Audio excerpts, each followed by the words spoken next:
Salut tout le monde, j'espère que vous allez bien. On se retrouve dans une nouvelle vidéo où je vais répondre à vos questions. Comme vous savez peut-être, je suis aux États-Unis et c'est pas très facile de connecter avec vous avec le décalage horaire qui est de 9 h je crois. Donc j'ai décidé de faire une fois la question, comme ça je réponds directement à vos questions. D'ailleurs merci beaucoup, vous avez mis le hashtag AskAntonin en trending topic. Donc voilà, vous êtes les meilleurs, merci. Première question de Laure, c'est quoi ton son du moment? Alors mon son du moment, je pense que c'est la nouvelle chanson de Rihanna et Calvin Harris.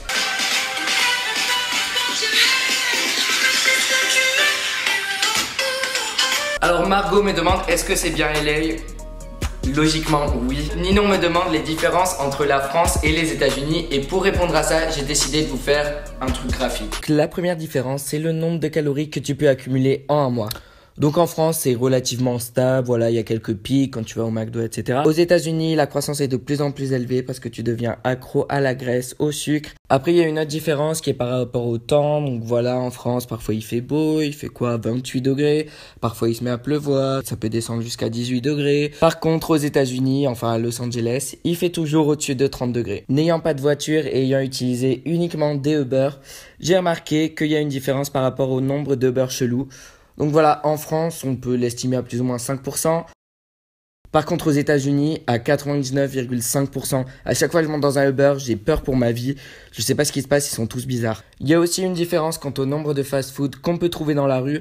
Donc voilà, en France, j'ai mis que sur 1 kilomètre, on pouvait maximum en trouver un par chance. Par contre, aux États-Unis, on peut en trouver 7 par kilomètre, ou plutôt 7 millions, parce qu'à chaque fois que je tourne la tête, je me trouve face à une panoplie de fast-food. Il y en a partout, Taco Bell, In-N-Out, McDonald's, Wendy's, j'en peux plus, sortez-moi de là, j'en peux plus. Breaking Wed me demande de raconter l'anecdote de mon voyage à LA qui m'a fait le plus rire. Alors je pense qu'il y a plein d'anecdotes à venir, mais pour l'instant la plus marquante, c'est quand Sullivan et moi, on s'est fait virer de notre chambre d'hôtel et j'ai eu le réflexe de filmer quand on s'est fait virer. Donc il y a du live footage, donc des images en temps réel.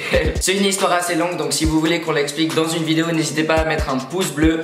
Comme ça on fera un petit story time. Elena me demande, tu préfères la mentalité américaine ou française? Alors ça, je trouve que c'est une très bonne question. J'ai pas la science infuse sur les Américains ou les Français, mais voici mon opinion. Les Américains, je trouve qu'ils sont très extravertis, ce qui veut dire qu'ils socialisent beaucoup. Je suis extraverti, donc ça me convient, mais j'ai l'impression que c'est un peu fake parfois. C'est comme genre trop pour être vrai, genre par exemple ils vont trop te considérer comme un ami en parlant et tout, alors que derrière tu peux ne pas forcément compter pour eux, donc beaucoup plus être en mode ah ouais câlin, ami, genre dès le premier jour, alors que les Français ils vont être beaucoup moins comme ça, et que le fait qu'ils soient pas comme ça veut pas dire qu'ils ne considèrent pas la personne ou qu'ils ne la considèrent pas comme un ami en fait. Une question de Muffin Gwed qui me demande, Gloria est pas censée vous rejoindre? Alors si, Gloria va nous rejoindre le 6 juillet. Donc voilà, il y a eu plein d'aléas, plein de problèmes avec les avions pour réserver et tout. Donc ça a été un peu galère, elle devait venir plus tôt. Et là, elle nous manque trop, on a trop envie qu'elle arrive, ça va être trop bien. Océane me demande, où t'imagines-tu dans 5 ans? Continue comme ça, t'es le meilleur.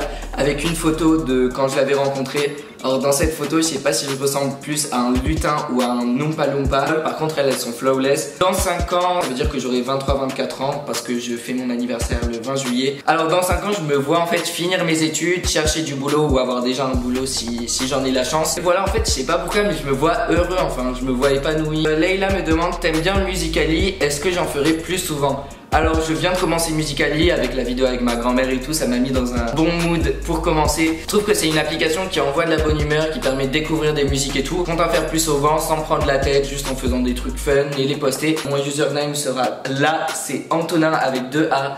Donc comme sur Insta. Noémie me demande, qu'as-tu offert à Sullivan pour son anniversaire? Alors pour l'anniversaire de Sullivan, j'ai voulu rassembler tous les trucs qu'il aime et lui les offrir parce que de base, enfin j'aurais kiffé faire une fête et tout, mais le problème c'est que tous les gens qu'on connaît sur LA n'étaient pas là. J'ai rassemblé de l'Arizona, un Starbucks, une carte cadeau In-N-Out, donc le meilleur burger de Californie, et le livre de Tyler Oakley. Après je lui ai offert une carte où il y a écrit You used to call me on my birthday, et voilà, j'ai mis un petit mot à l'intérieur. Je voulais lui faire chier en mettant plein de sacs dans d'autres sacs en mode poupée russe, pour qu'ils prennent du temps à l'ouvrir. Comme vous allez pouvoir le voir dans les images, ça n'a pas été le cas, il a pris littéralement 2 secondes.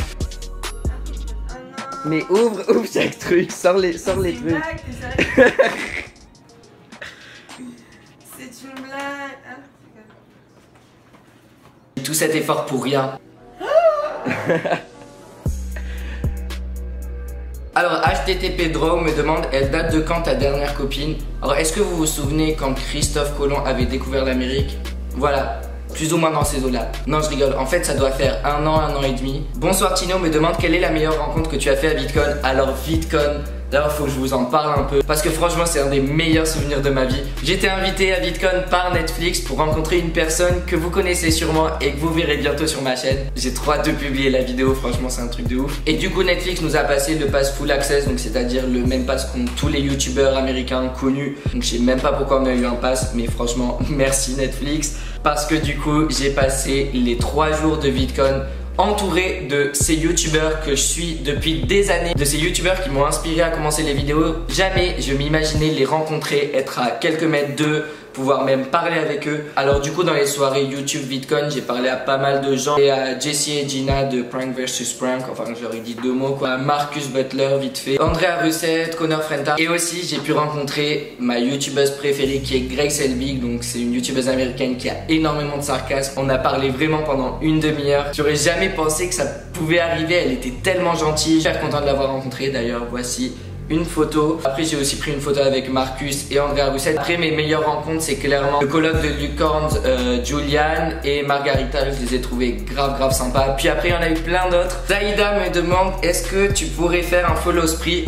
Alors oui, ça fait longtemps que j'en ai pas fait. Si vous voulez que je vous follow, retweetez le tweet où j'ai partagé cette vidéo. Ça vous fait plaisir, ça me fait plaisir, donc j'espère pouvoir en follow un maximum d'entre vous. Voici la fin de cette vidéo, j'espère qu'elle vous aura plu. N'hésitez pas à mettre un pouce bleu si elle vous a plu. Et si vous voulez voir la story time de comment on s'est fait virer de notre chambre d'hôtel, n'hésitez pas à me suivre sur les réseaux sociaux si vous voulez me suivre pendant mon aventure à Los Angeles, parce que c'est là où je vais poster le plus. Tous les arrobas seront sur l'écran, je vais les mettre là. Et moi je vous dis à très bientôt. Bye.